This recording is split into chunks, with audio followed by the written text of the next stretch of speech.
తిరుమల తిరుపతిలో అంటరానితనం కనపడుతుందన్నారు మాజీ ఎంపీ కాంగ్రెస్ నేత చింతామోహన్. కూటమి ప్రభుత్వం అధికారంలోకి వచ్చాక దాడులు ఎక్కువయ్యాయన్నారు.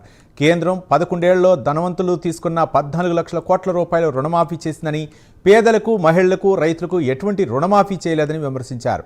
మద్యం స్కామ్లో 100 కోట్లు చేతులు మారాయని చింతామోహన్ ఆరోపించారు. తిరుపతి దేవస్థానంలో అంత గొప్ప పవిత్రమైనటువంటి పుణ్యక్షేత్రంలో అంటరానితనం ఉంది. పవిత్రమైనటువంటి పుణ్యక్షేత్రంలో పొరపాట్లు జరగకూడదు.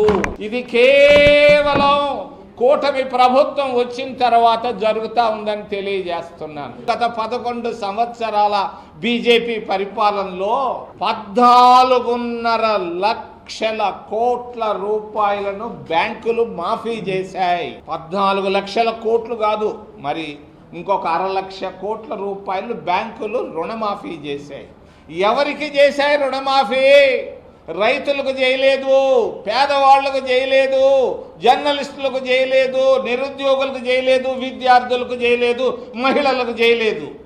100 కోట్ల పైన అప్పులు తీసుకున్నటువంటి కోటీశ్వరుల అప్పులను రుణమాఫీ చేయడం జరిగింది. ఈరోజు మిథున్ రెడ్డి ఒక చిన్న బిడ్డ, ఆయనకు కూడా నేను సానుభూతిని తెలియజేస్తున్నా, జాగ్రత్తగా ఉండాలని ఆయన తెలియజేస్తూ అవినీతి బాగా సారాయిలో